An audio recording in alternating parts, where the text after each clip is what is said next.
hombre que amenazaba a su madre con un cuchillo recibió un disparo en el Bronx. Un menor fue atrapado con un arma en su escuela vinculado a un tiroteo en Harlem. Incendio en un tren de Long Island provocó la suspensión del servicio. Es un momento difícil para los latinos en los Estados Unidos, así dice Prince Royce.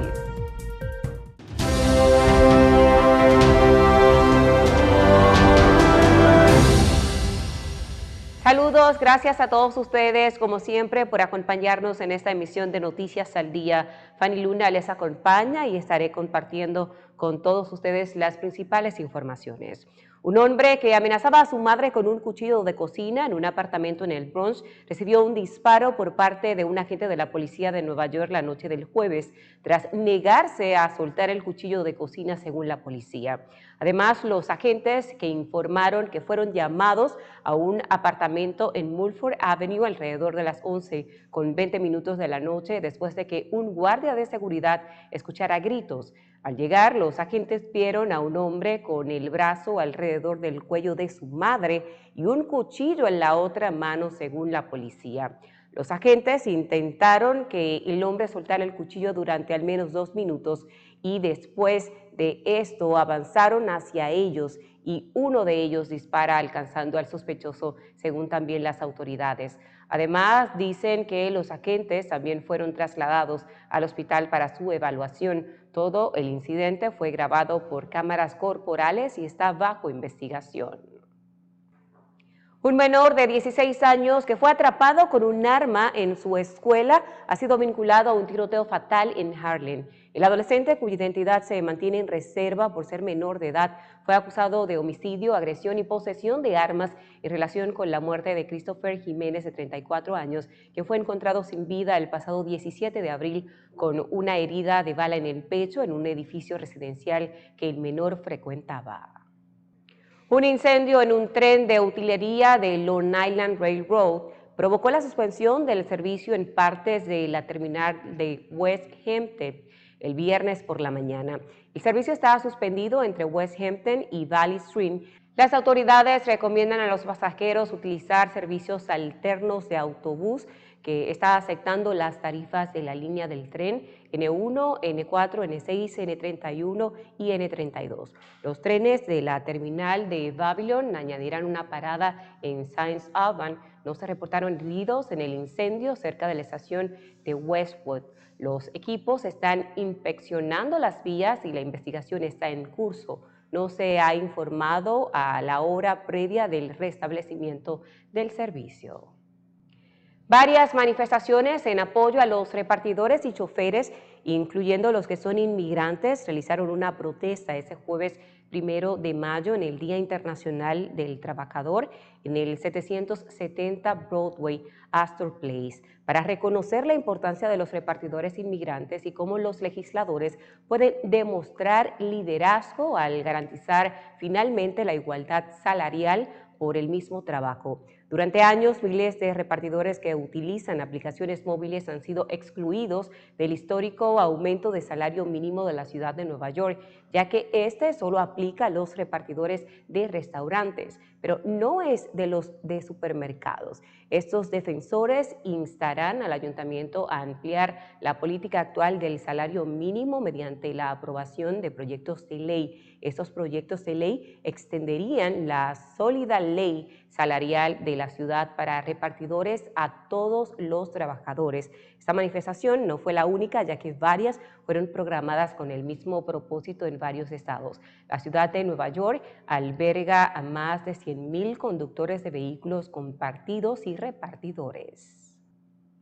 Seguimos hablando de Nueva York, nos referimos a la gobernadora del estado, Kathy Hochul, quien anunció una millonaria inversión para el metro de la ciudad, el sistema de transporte subterráneo más grande de los Estados Unidos, que prevé aumentar la presencia de policías y Guardia Nacional en las extensiones, poner barreras de seguridad en andenes y mejorar la centenaria infraestructura. Los fondos provenientes del nuevo presupuesto del Estado de $254,000 millones para el nuevo año fiscal que comienza este 1 de junio, y entre las acciones también se invertirá dinero para instalar nuevos sistemas de control y personal especializado en salud mental para lidiar en los sin techos, con muchos de los cuales duermen en la estación del metro.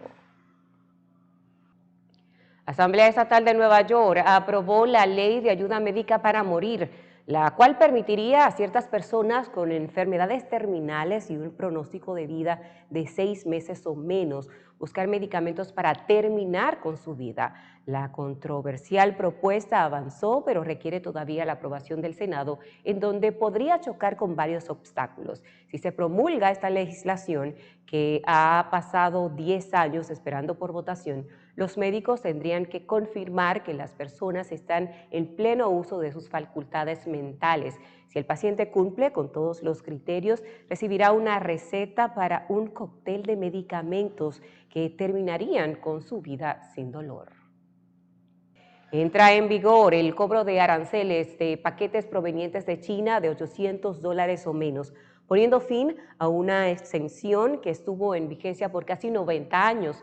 Esta medida se suma a los gravámenes del 145% anunciados por el presidente de los Estados Unidos, Donald Trump, a los bienes provenientes del país asiático. Se trata de una decisión que afectará directamente al consumidor, debido a que por décadas quienes compraban productos provenientes de China y Hong Kong se beneficiaron de la exención de minimis, que mantenía esos paquetes de bajo costo libres de estos impuestos. Sin embargo, esa exención termina hoy viernes. El gobierno de Donald Trump pidió al Tribunal Supremo de los Estados Unidos autorización para eliminar el estatus de protección temporal TPS que protege a más de 500,000 venezolanos, argumentando que el programa va en contra del interés del país y que el Poder Judicial no debería interferir en decisiones de política migratoria. El recurso de emergencia fue presentado tras el bloqueo que impuso un juez federal de California a finales de marzo, quien consideró que revocar el TPS causaría daños irreparables a las personas amparadas por el programa y sus familias. Y un juez federal prohibió este jueves a la administración del presidente Donald Trump deportar a cualquier venezolano del sur de Texas bajo una ley de guerra del siglo XVIII. Rodríguez Jr. es el primer juez en dictaminar que la ley de enemigos extranjeros no puede ser utilizada contra personas que la administración republicana afirma son miembros de pandillas invasoras. En marzo, el presidente Donald Trump emitió una proclamación afirmando que la pandilla venezolana Tren de Aragua estaba invadiendo Estados Unidos.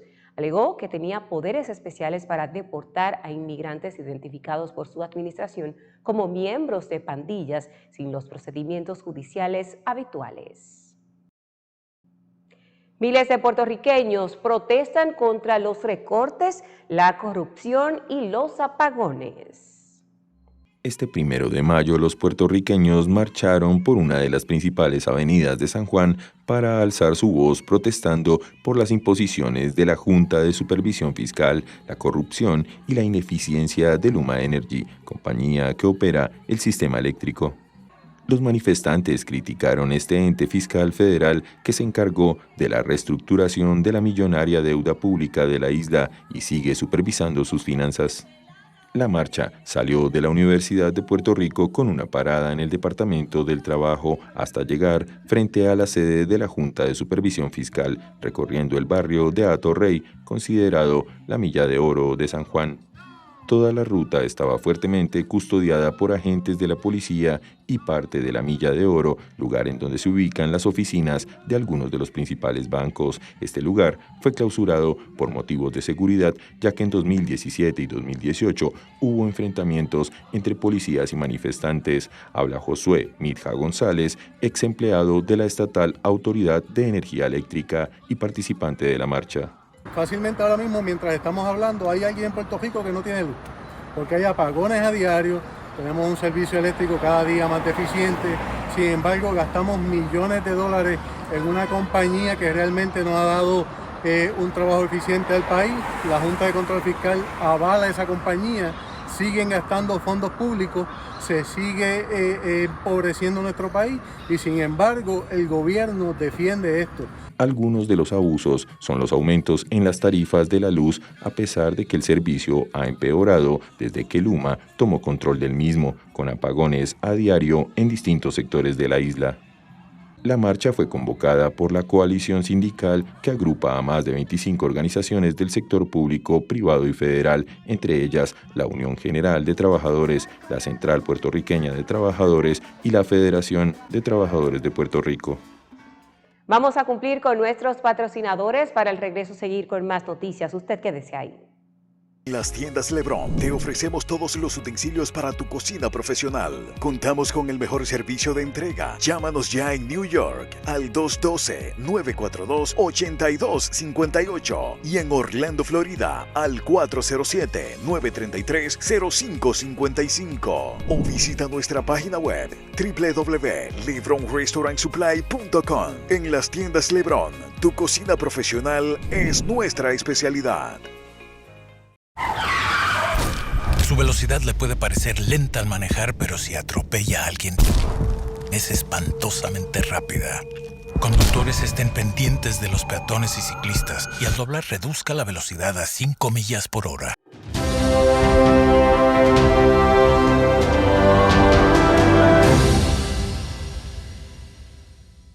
Gracias a todos ustedes por mantener la sintonía con nosotros. Familiares piden buenos oficios de la ONU en favor de presos políticos en Venezuela.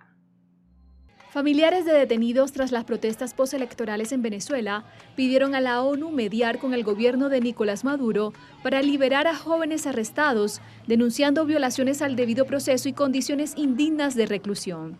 Alrededor de 20 personas, en su mayoría mujeres integradas del Comité de Madres en Defensa de la Verdad, entregaron una carta al coordinador residente de la ONU en Venezuela, Gianluca Rampolla, en la que pidieron su mediación en los casos de sus allegados, quienes aseguran están presos injustamente. Las manifestantes, que sostuvieron también una reunión privada con el representante de la ONU, corearon consignas como Día de las Madres sin hijos presos, en referencia a esta conmemoración que tiene lugar en Venezuela el segundo domingo de mayo.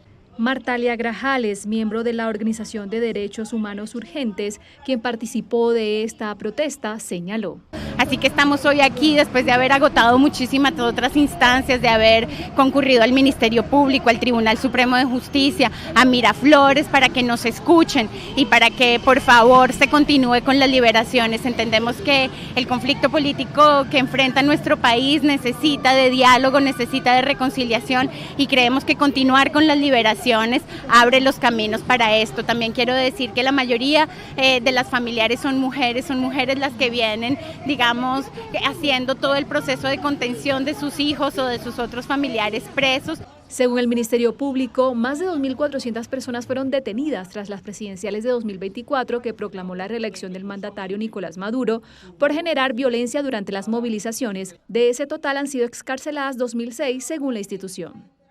Abogados piden a la Fiscalía de El Salvador investigar penalmente la muerte de un ex asesor de Bukele.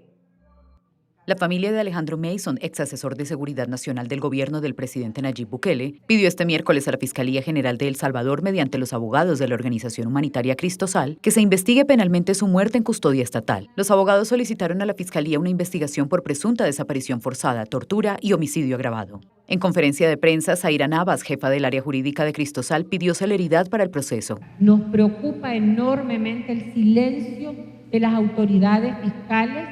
Es una fiscalía que hasta este momento no se ha pronunciado y no ha dicho nada sobre la muerte del señor Mason. Mason fue detenido en agosto de 2023 acusado de los delitos de revelación de hechos, actuaciones o documentos secretos por parte de un empleado oficial y favorecimiento de la evasión en beneficio del difunto expresidente Mauricio Funes. Por los señalamientos que se hicieron al señor Mason, siendo una persona de absoluta confianza del presidente de la República, probablemente se quiso poner un ejemplo con él, poniendo un castigo ejemplarizante, privándolo de libertad, sometiéndolo a una privación absoluta de libertad, negándole cualquier tipo de derecho de defensa, de relación con su familia, sometiéndolo a prácticas de tortura. David Morales, abogado de Cristosal, rechazó que no se conozca la respuesta dada por el Estado a las Naciones Unidas tras varios meses de que el organismo solicitara información.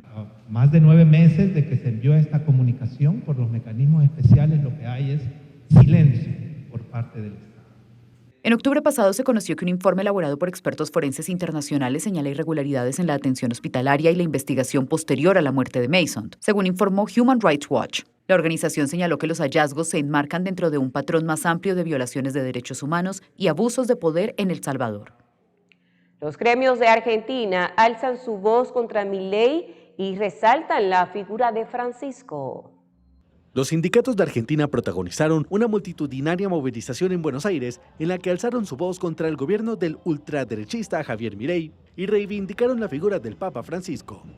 Con motivo del Día del Trabajador, que se conmemora el 1 de mayo, los gremios que integran la Confederación General del Trabajo y la Central de Trabajadores Argentinos marcharon en la capital argentina junto a movimientos sociales y agrupaciones sindicales independientes. Esto declaró Mónica Schlotauer, delegada sindical de los trabajadores ferroviarios. Estamos hoy, junto con el resto de los compañeros de todos los gremios, reclamando contra el gobierno de Milei por los salarios, contra los despidos y contra la represión, que fueron las consignas que nos unifican. Y por supuesto estamos acá levantando las banderas y honrando la memoria de todos los mártires que antes que nosotros lucharon por todos los derechos que hoy tenemos. Una imagen gigantesca de Francisco fue colocada en uno de los puntos centrales de la marcha, al tiempo que muchos manifestantes protestaron con fotos del difunto Papa. Las centrales sindicales, que el pasado 10 de abril hicieron su tercera huelga general contra el gobierno de Milei, advierten que el actual modelo económico de severo ajuste fiscal ha dañado al tejido productivo, con miles de despidos en el sector privado y en el Estado y salarios y jubilaciones despreciados por la inflación. Por su parte, esto dijo Juan Carlos Giordano, del Frente de Izquierda. La situación del país es tremenda, hay despidos, hay recesión, hay bajos salarios que se están firmando las paritarias al 1% cuando la inflación pegó un salto con el 3,7%. De acuerdo al Centro de Investigación y Formación de la Central de Trabajadores Argentinos, desde el inicio del gobierno de Milei a finales de 2023 y hasta diciembre pasado, el poder adquisitivo de los salarios registrados se contrajo un 5% en términos reales. Los sindicatos temen que el Ejecutivo determine un salario mínimo muy lejos de sus pretensiones y que, nuevamente, quede por debajo de la cesta alimentaria básica que marca la línea de la indigencia. Prosigue la repatriación de presos colombianos en Ecuador con un grupo de 8 convictos. El gobierno de Ecuador realizó este miércoles una nueva repatriación de presos colombianos con un grupo de 8 reclusos que fueron entregados a las autoridades de Colombia para que terminen de cumplir en su país las condenas que les fueron impuestas por la justicia ecuatoriana. 7 hombres y una mujer con condenas por drogas, salvo uno de ellos que fue condenado por violación, estaban en la cárcel de la ciudad ecuatoriana de Tulcán, fronteriza con Colombia, y fueron trasladados a la prisión de Ipiales, la ciudad colombiana más próxima a la frontera con Ecuador. El director de la prisión de Ipiales, Javier Guerrero, comentó que el centro penitenciario tiene capacidad para acoger a los repatriados y brindarles unas condiciones óptimas. Hacemos este protocolo de entrega para que estas personas privadas de la libertad terminen de purgar sus condenas en las cárceles de Colombia. En este caso en especial se ha dispuesto por parte de nuestra señora ministra, doctora Ángela María Buitrago, y de nuestro director general, nuestro coronel, que se realice en la cárcel de Ipiales. En óptimas condiciones, contamos con toda la tecnología y con la infraestructura y nuestro personal capacitado para tal fin. Brian Cuazapaz, jefe de migración en la provincia ecuatoriana de Carchi, destacó que estas repatriaciones permiten descongestionar las cárceles de Ecuador, sumidas en una crisis de seguridad que llevó al presidente Daniel Noboa a ordenar su militarización desde inicios de 2024. Y bueno, sirve para que la ciudadanía pueda conocer lo que se está realizando en conjunto con las instituciones del Estado, ¿no? Que de paso pues también es generar y garantizar de cierta manera la seguridad aquí en el territorio ecuatoriano. Más de 500 presos han sido asesinados desde 2021 en las cárceles ecuatorianas, la mayoría en una serie de masacres por enfrentamientos entre bandas criminales rivales. El gobernante de Venezuela, Nicolás Maduro, dijo que en Colombia nadie contesta llamadas para abordar problemas como narcotráfico, violencia y grupos irregulares que aseguró proceden del vecino país. Y lo que necesite la Fuerza Armada cuenta con todo mi respaldo para ir con todo, a peinar el terreno y a mantener libre de narcotráfico, de delito y todo lo malo que nos viene de Colombia. Hay que ver lo que nos tenemos que defender. Y del lado colombiano nadie contesta teléfono. Nadie contesta un teléfono. Los militares llaman a los militares allá y no le contestan el teléfono. Parece que no les importara su país. Llaman a la policía de allá y no le contestan el teléfono. Así que defendamos el territorio venezolano y territorio libre de violencia y narcotráfico, toda la frontera con Colombia. Desde enero, la violencia entre la guerrilla de las FARC ha dejado al menos 70 muertos y más de 70.000 desplazados en Catatumbo, en el departamento del norte de Santander. La crisis de vivienda marca el voto joven en Australia. Priorizan la inversión.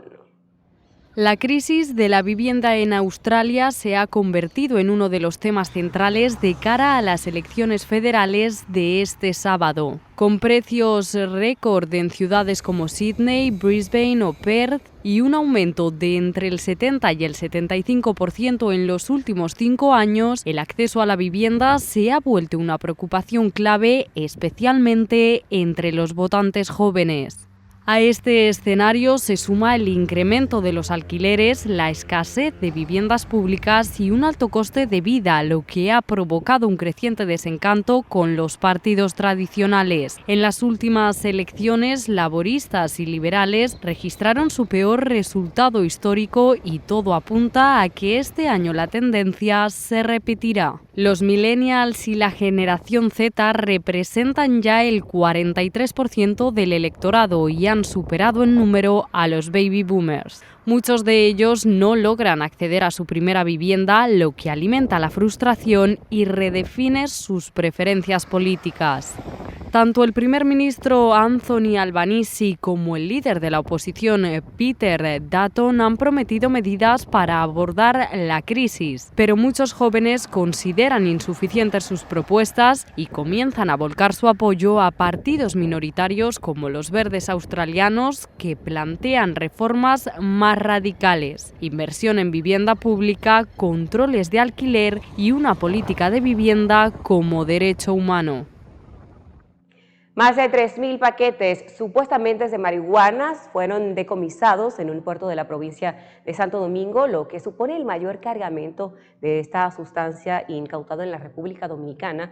Y en relación al caso, 4 personas fueron detenidas, informó este jueves la Dirección Nacional de Control de Drogas. Tras recibir informes de inteligencia, agentes y militares asistidos por unidades caninas intervinieron un contenedor con decenas de cajas de cartón cargado de arena para gatos en el puerto de Jaina Oriental, a una veintena de kilómetros de la capital dominicana.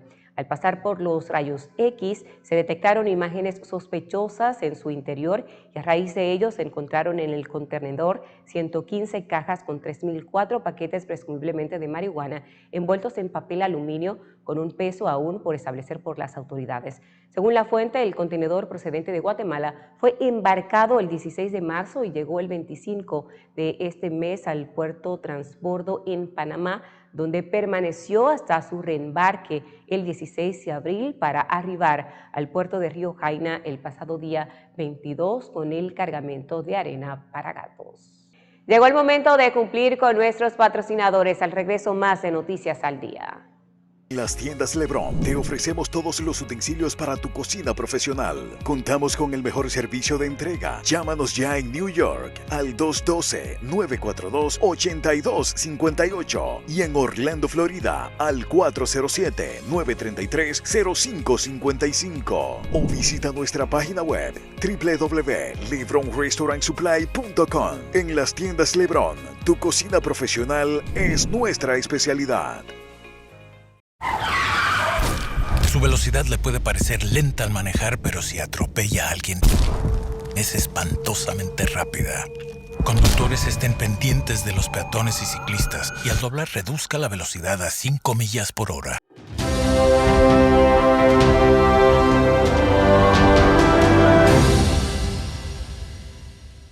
Una ola de incendios junto a Jerusalén oscurece el día de la independencia israelí. Una ola de incendios descontrolados a las afueras de Jerusalén oscureció el Día de la Independencia de Israel, que se celebra entre este miércoles y el jueves, cancelando los actos conmemorativos programados para la jornada. Según las autoridades, se trata del mayor incendio que jamás hayan visto en el país. El cielo encapotado y el ruido de los fuertes vientos llegaban a la ciudad santa como síntoma de lo que ocurría a menos de 20 kilómetros al oeste. Miles de evacuados en las localidades aledañas al bosque, el corte de la autopista que une Jerusalén con Tel Aviv y los equipos de bomberos luchando contra un fuego aún descontrolado. Al pasar por Modín, ciudad dormitorio a caballo entre Jerusalén y Tel Aviv, era común este miércoles ver a policías con la ropa emblanquecida por la ceniza y, al alzar la vista, el cielo anaranjado por las llamas. Los fuegos que se extienden por la región de Sefelá han quemado ya unos 12.000 dunams, unas 1.200 hectáreas, según el diario israelí Yediot Ahronot, superando así el incendio de la pasada semana de la misma zona que calcinó unas 10.000 en un día. El ejército se ha unido a los bomberos y otros equipos de emergencias en las labores de extinción, para las que Israel ha requerido ayuda de 13 países. Una joven de Afganistán es una innovadora energética en su país, donde ha creado un sistema único de fabricación de baterías portátiles, desafiando las estrictas medidas de los talibanes. Zahra Ali es una innovadora energética de 23 años en el Afganistán de los talibanes. La joven ha creado un sistema único de fabricación de baterías portátiles, limpias y renovables en su casa de Kabul, desafiando las estrictas medidas de los talibanes. El trabajo de Ali destaca en un lugar donde la movilidad, la educación y la visibilidad de las mujeres están severamente limitadas por las autoridades talibanes que ocupan el poder de facto desde agosto de 2021.